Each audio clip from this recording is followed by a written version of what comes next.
Still a defender in the site, and that's going to be Uno who gets Bibu. And as Spark gets pushed on, he is very wisely not getting the initial frag. Gets a triple kill! Wilkie now in a 1 versus 1. He might have the yokai still, but it's a... How's it going? This is GRMP, and today we're going over the highlights and tips from the match between Ence and Vitality. There weren't many uncommon tips for this match, but they had some great clutches and kills, and we'll see what we can learn from each one. We'll start with the kills, but there'll be time links below if you want to skip around, starting with that first clutch. Just going to be Spark's job as he goes in under cover of EE1D and Smoke. Panari will be detected. Candela is going to blind him. There is still a defender in the site. Uno gets a C4 kill. Kanto gets Brid, but Brid responds onto Kanto. And now again, still a defender in the site, and that's going to be Uno who gets Bibu. And as Spark gets pushed on, he is very wisely not getting the initial frag. Gets a triple kill! Wilkie now in a 1 versus 1. He might have the yokai still, but it's a post-plant situation, and half of the diffuser has been whittled down. Spark is in a perfect spot to clutch this right now. Now he's very likely going to be hit by the yokai, which Wilkie seems to be using right now, and he has indeed been hit by that very drone. But he's choosing to move over to blue stairs, playing the long game, expecting the push from Wilkie, and here it comes. Wilkie checks the wrong angle, and he goes back in for the diffuser. There's no time! Spark clutches it out in a 1 versus 4! So this attack is really well coordinated, as you would expect. As soon as Ying starts covering the kitchen off with smokes and candelas, Lion activates his drone, and you have Hibana with the diffuser just completely trusting the team, and she sprints directly into the corner of the kitchen without even looking left or right, and immediately starts planting on the counter. This area has hard cover on both sides and raises you up to make the quick headshot on you less likely. Vigil had a pretty good sightline from upstairs, covering the doorway both Hibana and Zofia went through, but Hibana running through and not checking corners I think was just too fast for a response from Vigil, which causes him to move during the Lion drone, giving away his position. Vitality saw an opening and immediately committed to it without losing any aggression during the take of kitchen. This aggression was so effective that it kept the defenders from getting any picks before the plant was down. Ence throws a C4, taking out Ying, and this is where Spark's nerves of steel come into play. Sparks could have easily pushed with Zofia to assist against the defenders, but his job was to watch the flank, and he stuck with it. I'm not sure if this was his intention, but not pushing with Zofia was such an unorthodox move, which is why I think Ence assumed there was no one in the corner, in addition to that counter being such a cheeky diffuser spot. Even as Smoke crosses into his field of view the first time, he chooses not to react until Smoke is about to walk away.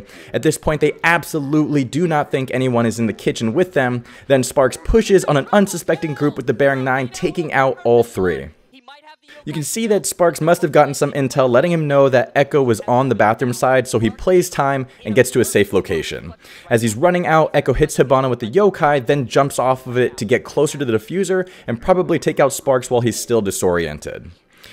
Echo was in a tough spot. He could have stayed on the yokai for a moment to see where Hibana went, so he could commit to defusing if she was far enough, but instead he ran to the door to find Hibana, and at that point they already lost. Then Sparks comes back, takes out Echo to ensure the win for one of the best 1v4 clutches I've gotten to enjoy. One long range, Zafir, a great shot on the Wilkie, and it's all up to Uno, who will blind one and storm out. But Spark, who has just a fraction of health, will need to play against the Mira. Will he win? But no, Uno a clutch. This clutch is just such good aggression from Uno as Ying. He trusts the Candelas and Smokes, throwing them in to counter the Mira windows, taking out Smoke as Twitch gets the kill on Mira, then Twitch is taken out through the floor by Bandit. Earlier, the defenders opened up the floor on the other side of bed, which is a common plant spot, which is how Bandit got that kill. They end up taking theater and going for the plant on the front side of couch. They know one defender is downstairs and that the other one is chasing, which is why I think Wilkie chose to plant on this side of the couch, but unfortunately it had a clear line of sight from Hall of Fame after the smoke dissipated, giving Jager the kill. This is where Uno immediately reacts with that Ying aggression. As soon as Jager kills Hibana, a Candela charge is thrown into Hall of Fame, and Uno in right after. Uno, expecting the retreat or the blind, gets the kill on Jager. Uno goes back to grab the diffuser, using the post as good cover to get a sightline of the hallway, and I'm sure he can hear the Bandit moving through the barbed wire. He then changes angles as Bandit moves past the doorway to get an amazing headshot just before he completely crosses. So, nice angle being established here from Kanto Aketi, and he is going to try and fight this Blackbeard. He's given away his position, though, by mealing quite a lot of walls. And as you can see, Raphael is droning for his teammates. So as soon as he gets into this fight, oh, wow, miraculously wins it. This is the last one for Coastline, and I really liked it because it just reminded me of such an old-school strat on Siege. Vigil gets spotted by a drone, and he knows that multiple attackers are pushing this area of the map, and therefore will try to search for him. He throws it on his jammer device after he's spotted again in master bedroom. He uses this bait to his advantage and opens up a couple murder holes, each with different sightlines into master bedroom from theater. Even though making multiple murder holes probably gave away his position, it also made it less likely for the attackers to know which one he was behind. But with that said, they might not have expected this play because it's such an bold, old-school move, and now you add Vigil to the mix and the attackers weren't able to check with a drone to see which murder hole he was behind, if at all, forcing them to check with an operator, which is how Kanto was able to pick off Blackbeard, which was a great kill for the defense. With his life intact, as Bibu is there to make sure that he pays. Vitality once again with an advantage of 2. The bandit goes through it. Kanto, a shot out of nowhere! How do you connect with that? And Spark, who looked to be able to clean up as a great reflexive shot from the bandit. So it's just such a great shot. Something to keep in mind is when an enemy gets the drop on you, sometimes challenging them is going to be a better option than continuing to run through a bottleneck where they will most likely secure the kill. You can see that Kanto dropped to crouch, flipped around, and landed a headshot just as Blackbeard turned slightly left to change positions, exposing just a part of his head and letting Kanto get that headshot. See again, in all likelihood, outside of this season because of that lion change. Moving on to the tips, this first one is a murder hole that is such a cheeky angle. The attackers seem to be pushing from the east side, and this hole right here has a clear sightline to office window and a typical area for a wall breach to the bomb. It's next to a bunch of clutter, so whether they push from hallway or window, it's generally not a height or a spot an enemy will check, giving you some time to line up a shot.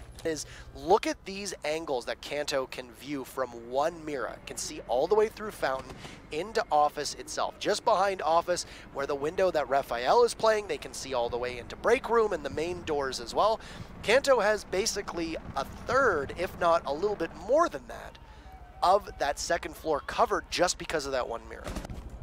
Just like they said, this is a great and somewhat common mirror setup for top floor of Border, but just in case you don't know it, you basically have your standard setup on Armory wall, opening up CCTV to then cover the person playing this mirror. You open up the walls in Fountain and have someone reinforce this wall so attackers can't run in from the stairs. You open up the wall to Office and probably reinforce this wall as well. Now you have a sightline all the way to Office window, a clear sightline through both angles of the hallway, and after you open up Break Room wall, you even have a sightline to cover Break Room doorway. Your back is covered from the window by this wall, and if anyone pushes you, your teammate should be able to pick them off. The only thing you'll have to worry about is attacks from below, but that's usually the case on any mirror spot. Flush somebody out over top of the hatch. In B, you have a set. This next one is a good Valkyrie cam. I've seen it before, but just in case you don't know it, you throw it right next to the fence right here, giving you a sightline through the hallway as well as the other side of Armory. If you end up opening the top of this wall, you can see into Archives and Fountain as well. It's not that well hidden, but in this case the objective is downstairs and the intel will be valuable even if they take it out. We see bathrooms tellers, you have to defend from above. So, if you can flush... This last one is actually a great Valkyrie cam spot. It's on the electrical pole on the north side near Vehicle Customs. Not only is it pretty well hidden, this cam will let you see anyone rappelling on the north side, if they're playing Vehicle Customs balcony, when they are rotating around the northwest corner, or if they're pushing ventilation room. Alright, I think that is it for this one. Thank you so much for watching, and hopefully I'll see you on the next video.